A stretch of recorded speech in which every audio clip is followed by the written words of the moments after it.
नमस्कार. आज आपण श्रावण स्पेशल टिफिनला किंवा लंचला डिनरला करू शकतो अशी मस्त चमचमीत अशी सोयाबीन भाजी बनवणार आहोत. अगदी मटणालाही लाजवेल अशा चवीची अशी ही झणझणीत भाजी खूप पटकन होते, झटपट बनते आणि चवीलाही खूप चविष्ट लागते. ही तुम्ही चपाती, भाकरी, भातासोबत खाऊ शकता किंवा रोटी, नान यासोबतही खाऊ शकता. तर अशी ही झटपट बनणारी भाजी कशी बनवायची ते आज आपण पाहणार आहोत. चला तर मग रेसिपी पाहूयात.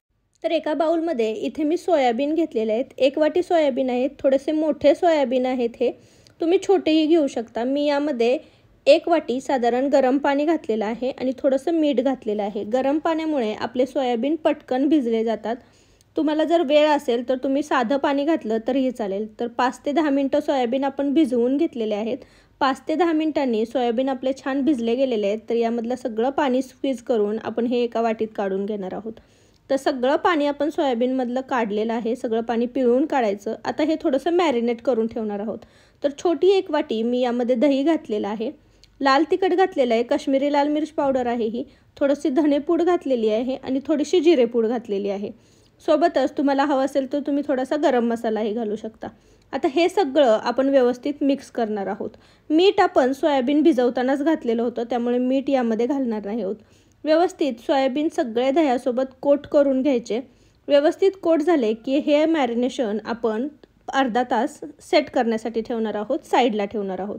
आता मॅरिनेशन झालेलं आहे तोपर्यंत आपण एक वाटण काढून घेऊयात. त्यासाठी कढईमध्ये मी 1 चमचा तेल घेतलेलं आहे. साधारण मध्यम आकाराचे 2 कांदे मी उभे पातळ चिरून घेतलेले होते. ते आपण छान तेलावरती भाजून घेणार आहोत. साधारण 2 ते 3 लोकांना पुरेल एवढी ही भाजी बनवतो. त्यासाठी हे मध्यम आकाराचे 2 कांदे घेतलेले आहेत. कांदे आपल्याला छान तेलावरती परतून घ्यायचे आहेत, थोडासा त्याचा कलर चेंज होईपर्यंत. तर तुम्ही पाहू शकता कांद्याला छान असा बदामी कलर आलेला आहे. कांदा आपण जेवढा घेतलेला त्याच्या आकाराने निम्मा झालेला आहे. तर हा कांदा आपला छान भाजलेला गेला आहे. आपण हा बाजूला काढणार आहोत आणि हा गार झाल्यानंतर तो बारीक वाटून घेणार आहोत. आता सेम कढईमध्ये थोडंसं आपण तेल घालून यामध्ये हे मॅरिनेट केलेले सोयाबीन घालणार आहोत. लक्षात ठेवा, सोयाबीन आपण 20 ते 30 मिनिट छान मॅरिनेट करून ठेवलेले होते.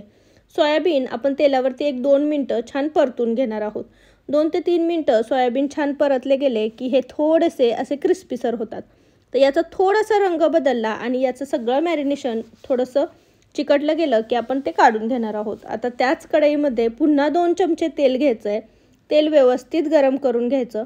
तेल गरम झाल्यानंतर यामध्ये आपण खडे गरम मसाले घालणार आहोत. तर इथे मी 2 लवंगा, 2 ते 3 मिरी, थोडीशी दालचिनी आणि तमालपत्र घातलेलं आहे. तुमच्याकडे जे कोणते खडे मसाले अवेलेबल असतील ते घातले तरीही चालतील. तिखटाचं प्रमाण तुमचं जसं असेल त्यानुसार खडे मसाले जास्त कमी केले तरीही चालतील. 2 ते 3 मिनटं तेलावरती परतल्यानंतर यामध्ये आपण ही तयार केलेली कांद्याची पेस्ट घालणार आहोत. कांद्याची पेस्टही आपल्याला 2 ते 3 मिनटं छान तेलावरती परतून घ्यायची. तुम्ही पाहू शकता याचा कलर चेंज झाला आहे. आता यामध्ये मी अर्धा बारीक चिरलेला टोमॅटो घातलेला आहे. टोमॅटोची तुम्ही प्युरी केली तरीही चालेल. ती तेलावरती आपण छान परतून घेणार आहोत. टोमॅटो छान पटकन शिजावा म्हणून यामध्ये आपण चवीनुसार मीठ घालणार आहोत. तर आपण मीठ सोयाबीन भिजवतानाही घातलेलं होतं, त्यामुळे मीठ बेताने घालायचं. अर्धा चमचा मी यामध्ये साखर घातली आहे. 1 चमचा मी काश्मीरी लाल मिर्च पावडर घातलेली आहे. अर्धा चमचा मी इथे गरम मसाला घातलेला आहे आणि हे व्यवस्थित परतून घेणार आहोत. तुम्ही सगळे मसाले डायरेक्टली सोयाबीनला मॅरिनेट करून ठेवले तरीही चालतील. मसाले तेलात छान परतले गेले की आपण यामध्ये हे भाजलेले सोयाबीन घालणार आहोत आणि हेही 1-2 मिनटं छान मसाल्यांसोबत परतून घेणार आहोत. सोयाबीनला सगळा मसाला व्यवस्थित कोट झाला पाहिजे. हे व्यवस्थित परतून घेतले की यामध्ये पाणी घालायचं आहे. तर आपण जे मॅरिनेट केलेलं भांडं होतं त्यातच पाणी घातलेलं आहे. आता तुम्हाला किती भाजी बनवायची त्यानुसार तुम्ही पाणी कमी जास्त करू शकता. तर याला छान एक उकळी आणून द्यायची. एक उकळी येईपर्यंत यावरती झाकण ठेवायचं नाही. लो गॅसवरती मी याला एक उकळी आणून दिलेली आहे. यामध्ये बारीक चिरलेली कोथिंबीर घालायची, व्यवस्थित मिक्स करायचं आणि आता यावरती झाकण ठेवून साधारण 7 ते 8 मिनटं आपण हे सोयाबीन छान शिजवून घेणार आहोत. मध्ये 1-2दा आपण हे व्यवस्थित हलवून घेणार आहोत. तर 7 ते 8 मिनटात तुम्ही पाहू शकता की यातलं थोडंसं पाणी आटायला लागलेलं आहे. तर तुम्हाला किती ग्रेव्ही बनवायची आहे त्यानुसार तुम्ही तशी ग्रेव्ही ठेवू शकता.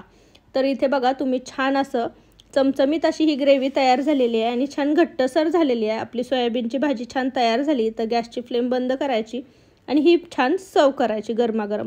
तर अशी ही चमचमीत सोयाबीनची भाजी अगदी मटणाला चिकनला लाजवेल अशी बनते. खूप झटपट बनते. तुम्ही पाहिलं त्याला जास्त वेळ लागत नाही. लंचला, डिनरला किंवा टिफिनला तुम्ही देऊ शकता. तर अशी ही हाय प्रोटीनवाली झटपट बनणारी सोयाबीनची भाजी तुम्हीही बनवून पहा. कशी झालेली मला कमेंटमध्ये नक्की सांगा. रेसिपी जर आवडली असेल तर रेसिपीला एक लाईक नक्की करा आणि तुमच्या फॅमिली आणि फ्रेंड्ससोबत याची लिंक जास्तीत जास्त शेअर करा.